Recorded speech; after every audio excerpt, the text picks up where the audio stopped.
نرجع معكم مشاهدينا عبر نور سات تيليلومير على المورنينج شو. هلا بيصير نرحب بالاب طانيوس جعجع. اهلا وسهلا فيك ابونا. سلام المسيح معك ومع مشاهدينا اكيد. دائما بيصيرنا هيك تكون معنا على تيليلومير، تعودنا عليك ودائما بتجيب لنا هيك البركات من اقصى العالم، من دبي، من لبنان، من البقاع. بقى شو عندك اليوم تخبرنا؟ في عنا على البرنامج تبعنا مخيم، في عنا نشاطات بيئية وروحية، وخاصة مؤتمر أنا كتير عجبني هالمؤتمر أساسي، وأكيد الدور الأهم هو لسيدنا حنا رحمة اللي بنعرفه نحن بكل مبادرته، مش بس بالمجال التربوي لأنه هو مسؤول عن هالمجال، بس يعني بالمنطقة عنا. رح نحكي عنهم سوا مشاهدينا. تفضل. أول شيء صباح الخير لك ولكل المشاهدين، ومشكورة دايما تيليلومير بتعرف تنقي الأشياء الحلوة، لأنه هيك بتفشوا الخلق، لأن نحن بحاجة لإعلام حلو، إعلام بيشبهنا، يعني ناقل بشرة حلوة، ولأنه الناس كمان تعبت من السلبيات، ومرات كثرة السلبيات بتنسينا انه في كثير اشياء حلوه عم نعيشها بمجتمعاتنا، في كثير مبادرات جيده نضوي عليها، نسترجع شويه امل. جمعيه مملكه الجذاب السنه محضرين موسم ناشط على كل الاصعده مثل العاده، لانه نحن عندنا ثلاث اهداف اساسيه، هي هدف بيئي، هدف تنموي، وهدف انساني. بالشق البيئي اخبارنا جيده، مشكورين انتم دائما كنتوا عم بتواكبونا. احنا صار عندنا مشتل جيد، قدرنا خلال الفصل الشتوي نبني له خزان مي كبير بيساع حوالي 700 متر مكعب حتى نقدر نأمن تطوير ونقدر ننتج للذاب اكثر، لانه احنا بهمنا نشجع ثقافه اللذاب، زرع اللذاب، ولانه مثل ما دائما كنا نحكي امل لبنان البيئي، املنا انه نشوف قمم لبنان خضراء يعني للذاب. بس هذا ما فينا، الحكي ما بيعمل، ما بيخلي الجبال تصير خضراء، الحكي مع الفعل مبلا. وان شاء الله نحن صار عندنا مشتل بنقدر اي حدا بده لذاب نقدر نعطيه. هذا الشق البيئي. بالشق البيئي كمان نحن مثل كل سنه باكتوبر بنعمل حمله زرع للذاب، والذاب بينام فتره اشهر تحت الثلج، والسنه بالربيع بنلاقيهم صحصحوا ووعيوا. فتره الصيف بنقضيها عم نهتم بكل هالشطول اللي انغرست بعده محلات من قمم لبنان. في سنه طلعنا كثير لفوق على بركه عروس، يعني قبل ما بين عيون ارغش والارز، بتخيل من اعلى مناطق زرعنا هونيك شي 50 شتله تنشوف كيف بيتفاعلوا قطعة الشتوية بعد ما ناموا أشهر تحت الثلج وهن بحالة جيدة.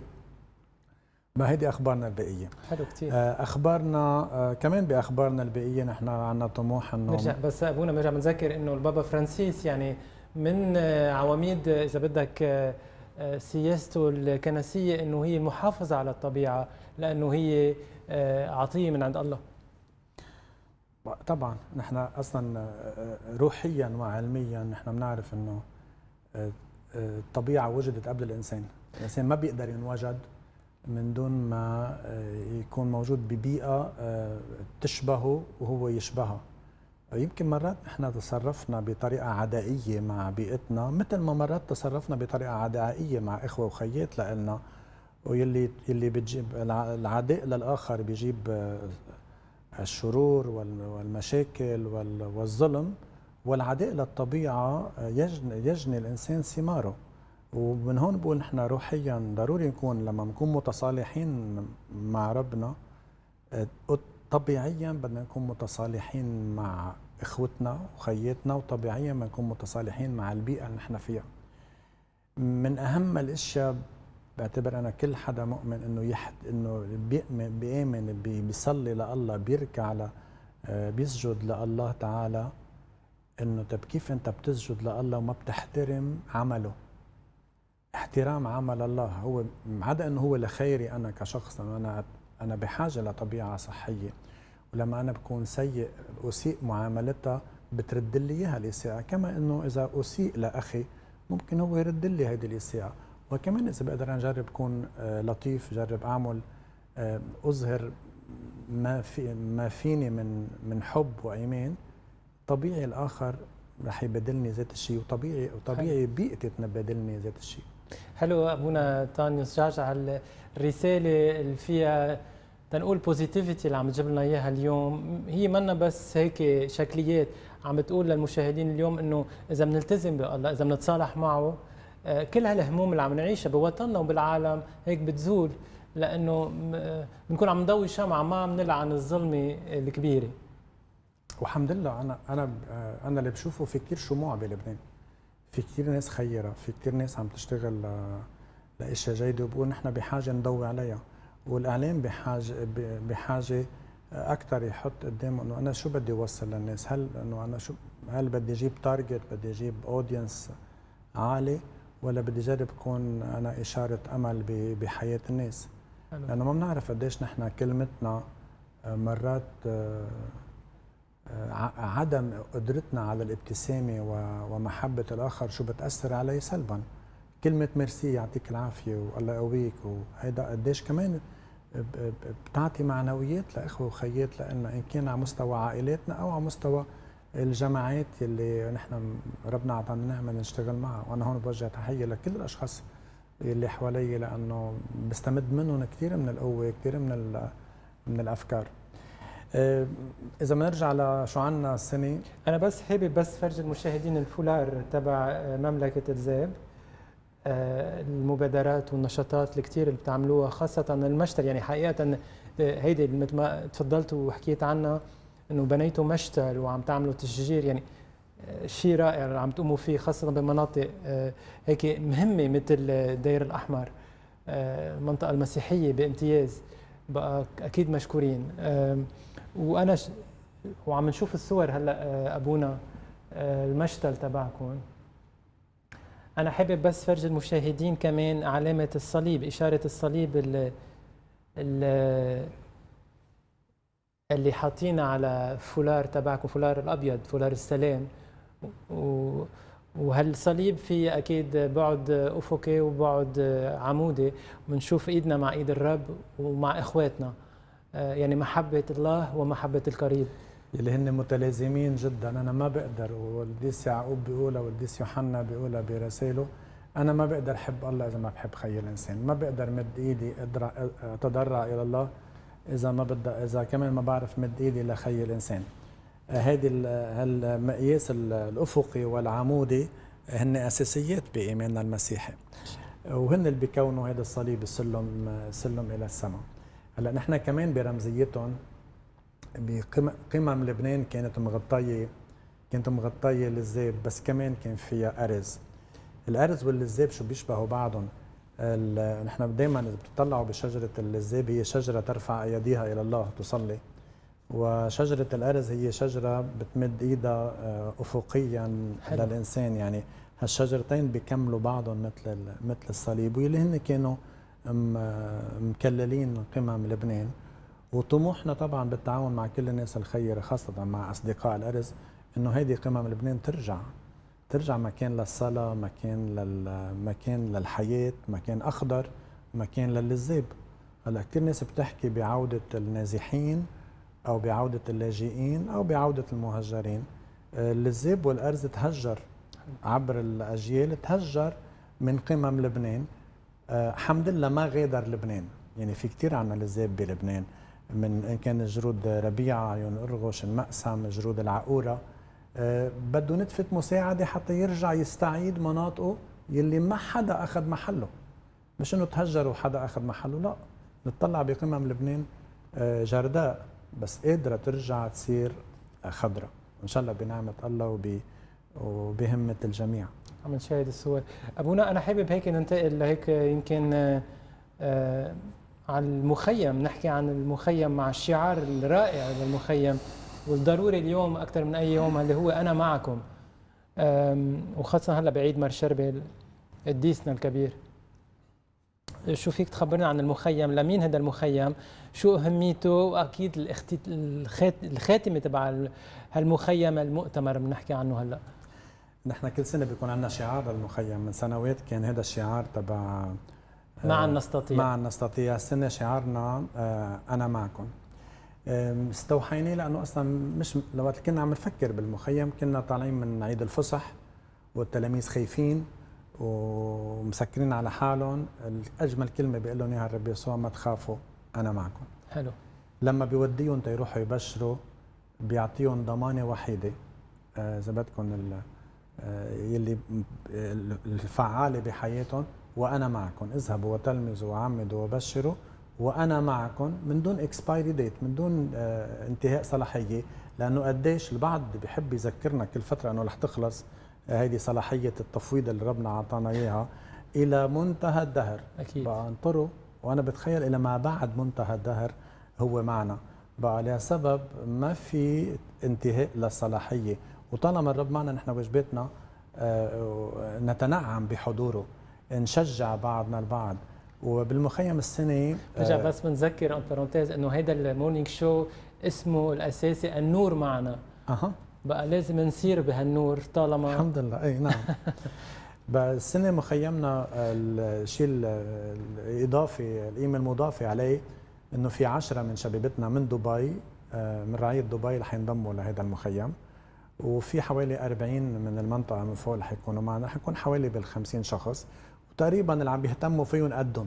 حلو كثير. لانه منه مخيم بس تسليه وتمشق على الشجر، هو بيعالج عده اشياء. في محور روحي، انه كل يوم في عنا موضوع روحي، في عنا قداس، في عنا تامل، عنا صلاه، نعيش هال8 ايام بحضره الله بهيدا الهيكل المقدس، متحف الله، لانه في عم نعيش بين شجر عمرها 2000 و3000 سنه. شو رائع هذا الشيء.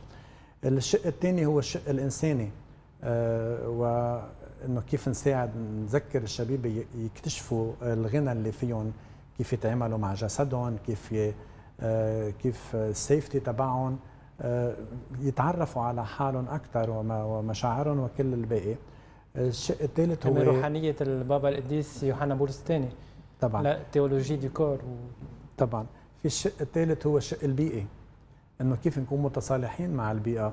للاسف نحن اولادنا البيئه اللي عايشين فيها ما بيعرفوها. انه رح يكون في عندنا كثير هايكينج، سان رايز هايكينج بعد الظهر، اشياء. كنيستنا رح بتكون مكان بالطبيعه، هيكل ما له سقف او سقفه هو السماء. هذا الشق البيئي كثير مهم، لانه اذا بدنا بيئه جيده بدنا نشتغل على تربيه اولادنا يكونوا متصالحين معه ويكتشفوا قديش في اشياء رائعه جدا. انا بتفاجئ لما بعض الاشخاص بس نجيب لهم سيره نقول لهم للذاب، للذاب شو هيدا اللذاب، مش سامعين فيه الا للذاب. انه انا ما بفهم انه حدا بسلطنه عمان ما يكون سامع بالبخور العماني، بس كمان ما بقدر افهم انه حدا بلبنان ما بيكون سامع باللذاب او ما يكون سامع بالارز اللي بس ما كثير بيحكوا عنها. طيب بس انه نحن اخوتنا وخيتنا ما كثير الاعلام بيحكي عنهم، ليش نحن بنعرفهم؟ ما عندنا عذر ما نعرف نقاط القوه اللي موجوده بوطننا ببيئتنا. اللذاب هي اهم ثروه بيئيه موجوده بلبنان. في كثير من اللبنانيين ما بيعرفوا انه اكبر غابه، اكبر كميه لذاب موجوده بالعالم موجوده بلبنان. ما الكثار بيحبوا الارقام، يكسروا ارقام جينيس.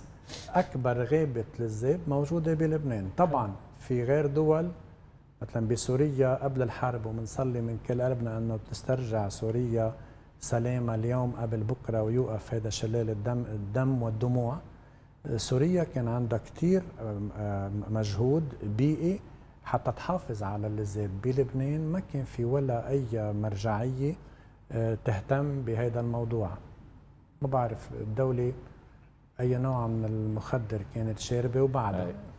اكيد تحيه لكل اخواتنا بسوريا، واكيد المسيحيين كمان العريقين، وكل مواطنين سوريا تحيه لهم. طبعا نحملهم بصلاتنا حتى بأقرب وقت هذا شلال الدموع والدم يوقف وتستعيد سلامه. تركيا عم تعمل جهود كثير جباره، لبنان مش عم بيعمل شيء. اذا نحن ضلينا محلنا هن عم بيشتغلوا، بيوصل وقت بصيروا يقولوا تركيا فيها اهم غابه لذاب بالعالم، لانه عم بيزرعوا كثير وعم بيشتغلوا كثير. هلا نحن مش قاعدين على جنب، لبنان الرسمي مش عم بيعمل شيء، بس لبنان المواطن عم بيعمل كثير اشياء. واكيد الدعوه اليوم لكل المشاهدين اذا عم بهيك شافوا اهميه هالمبادره لهالجمعيه يتواصلوا مع الاب تانيوس جعجع عبر تيليلوميير او عبر صفحات الفيسبوك ويقدموا دعمهم الروحي او اكيد المادي. طبعا احنا اول دعم بدنا اياكم، اذا انتم كنتوا بوزيتيف، اذا انتم نفكر مثل بعضنا بطريقه ايجابيه، بنخلي البيئه اللي نحن فيها تصير ايجابيه اكثر. وهيدا منه شيء منين جايب هيدا الايجابيه؟ انا بجيبها من انجيلي، من حياتي، من قداسي، من الرب يسوع اللي قال لي انا معكم وانا معك ما تخاف. يلي بدنا نخبركم يا السنه كمان احنا محتفلين بعيد مارشربل خلال المخيم بليله 14 عاملين قداس عشاء قروي وسهره مع فنان ابن كنيسه ابن بيئته بيشبهنا اسمه مروان شمعون مشكور. بتحكي بس تنرجع السبت 14 هذا السبت 14 شهر. وين الموقع؟ بربيعه المقسم كنيسه مارشربل. طبعا كثار بيعرفوا، بس الطريق لها بنطلع لها من برقه باتجاه عيون قرغش، ما فينا نضيع. كنيسه على راس التله شاهده نور للعالم. بقى مشكور مروان قدم حاله، وطبعا كله الدخول مجاني، ومهم نطلع ننبسط نصلي وخلي كل الدنيا تصلي معنا. المخيم رح يختم بمؤتمر الزيب 2018. المؤتمر شو هدفه؟ هي الفكره انه السنه صار في انتخابات وبنشوف الناس بينطرح كثير افكار بموسم الانتخابات، وبتخلص الانتخابات ما بعرف وين بيرجعوا بيحطوها، مثل اليافطات بعدين مرات بعين الخضره بيستفيدوا منها حتى يغطوا عربياتهم. الفكره هي انه نقدر نلاقي مساحه التقاء لكل فعاليات وبلديات ومخاتير وكل اصحاب المبادرات التجاريه والتنمويه اللي موجوده بمنطقه الدير الاحمر. لانه اللي ناقصنا نحن بمناطقنا، مش ناقصنا يجي حدا يضيفنا شيء من برا، ناقصنا انه نجي نوحد جهودنا مع بعضنا. اول شيء نتعرف شو عندنا امكانيات. ممكن شخص بيكون محتاج لمنتج معين، جاره بينتجه بس ما بنعرف، والمنطقه فوق منا فايته كثير بالاعلانات. اللي فاتح محل او فاتح مؤسسه معينه عم بجرب ضمن امكانياته، ممكن تكون مناسبه نعرف الناس على بعضها وكل حدا يكون عنده 3 دقائق يخبرنا مؤسسته شو عندها، شو طموحها وشو صعوباتها. طبعا رح بيكون في كلمه توجيهيه لسيدنا حنا رحمي، وهون بوجه له الف تحيه، لانه عم بيلعب دوره بكل معنى الكلمه. الاسقف بالابرشيه هو البي، وبي بيعرف البردان والتعبان، وبيعرف بحس بوجع الناس وبهموم الناس، وطموحه واحلامه انه يقدر كل ابنائه يكونوا عايشين بخير وبسلام، يبطل يشوفهم عم بيفلفلوا واحد ورا الثاني بسبب ظروف العيش. وهون انا بوجه له الف تحيه وبطلب من الرب يباركه ويضل هو على راسنا. في كلمه له سيدنا حنا رحمي، يعني انا عشت معه كم يوم بدير الاحمر وشفت حقيقه كيف عم بينسق بين كل هالفعاليات، وكيف يعني هالهم اللي حامله وهالنشاطات الرائعه والمبادرات اللي عم بيقوم فيها. الله يوجه له كل خير. بعد سيدنا حنا رحمه رح بيكون في عرض لكل المؤسسات خاصه البلديات وشو عندهم افكار طموح اشياء. طبعا رح يكون في كلمه للدكتور النايب أنطوان حبشي اللي هو صديق عزيز وابن المنطقه، وطبعا بحملات الانتخابيه كان مبين انه حامل هم الناس ووجع الناس. هيدي مناسبه تا نحن وياه نقعد نفكر مع بعضنا شو الافضل لبيئتنا، شو الافضل لاولادنا، شو الافضل لمنطقتنا. طبعا رح يكون في ورك شوب، حلقات نقاش مشغل. هالحلقات النقاش رح بيديرون اصدقاء كفؤ وعزيزين، منهم الاستاذ انطوان نصر، ميرنا الحاج، هيفا مزايا، اصدقاء غاليين علينا وعندهم غيره على المنطقه. الهدف منها انه نبلش نفكر برؤيه مشتركه، أي منطقة نحن بدنا بعد 10 و20 سنة. البعض بيسألني إنه أنتم عارفين شو بدكم؟ بقول لا، نحن اللي بدنا إياه إنه نلتقي، إنه نسمع لبعضنا. ما حلو المؤتمرات تكون المسودة جاهزة قبل بوقت، إنه بنجتمع حتى نعمل لها شوية تنقيحات. لا، هذا النوع من المؤتمر هو لقاء، مساحة التقاء وتشاور وتفكير مع بعضنا. لأن أنا اللي بعرفه انطلاقا من لقاءاتي الفردية مع الكتار، الكل بيحملوا ذات الحلم، بس اللي بنعوزه هي هذا التواصل الأفقي بين بعضنا البعض، حتى نقدر نوصل لأعلى مستويات ونقدر نسمن الإيجابيات والمعطيات اللي عنا إياها، ونشوف كيف نتحاشى الصعوبات أو العوائق اللي موجودة. أنا بس بدي مرق مسج، لأنه في البعض بيحبوا يتباكوا على كل شيء. أنا بدون منطقة الدير الأحمر هي منطقة صحيح انظلمت من إخوتها من كتار من إخوتنا اللبنانيين، لأنه منطقة دفعت غالي ثمن حفاظها على وجودها وثمن حفاظها على لبنان. كثير من أبنائها كان هن بالسلك العسكري وبالجيش، وقدمت كثير من الشهداء ومن الضحايا، وبدل ما نقول لها شكرا نقدم لها وردة، مرات بنرشقها بحجر، لأنه بدنا مرات للأسف نشيطن حدا. منطقة الدير الأحمر من دون أي تشجيع وأي دعم من الدولة بتشوفوها كيف عم تتحول إلى كروم لا تنتهي. عشرات بل مئات ألوف الكرمة عم تنزرع. أطيب نبيذ صرنا مندوقه بمنطقة الدير الأحمر على سبيل المثال، ليس الحصر. إنه ما بعرف قديش من اللبنانيين سامعين بكوفون روج، قديش من اللبنانيين سامعين بشاتو برقة. منطقة الدير الأحمر تنتج أفضل الفواكه، لأنه عايشة على ارتفاعات عالية. ناسا بعدها طيبة، ناسا لا تبغي الربح، بتزرع تتعيش.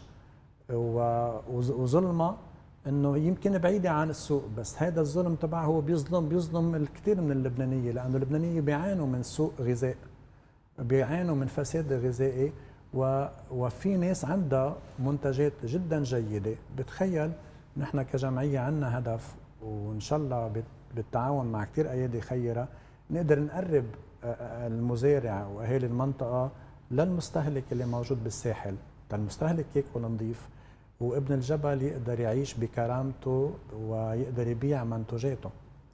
الأب تانيوس جعجع، بنرجع بنذكر للمشاهدين إنه المؤتمر إذا حدا حابب يعني مش بس من المنطقة، من برات المنطقة يلتزم معكم، هو يوم السبت 21 تموز تمام الساعة 3 ببلش، أكيد مع سيدنا حنا رحمي وسعادة النائب توني حبشي المشكورين.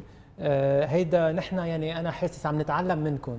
هيدا المؤتمر لازم يكون وطني كياني، تنحط ورقة طريق واستراتيجية للكيان، ومش عم نلاقيها بقى. أكيد يمكن نرجع نلتقى سوا تتخبرونا شو طلع من هالمؤتمر المشترك اللي بيحط كل الفعاليات سوا والجهود سوا، لأنه معا أكيد نستطيع وما منخاف، لأنه الرب معنا. أنا معكم. مشكور أبونا تانيوس جعجع.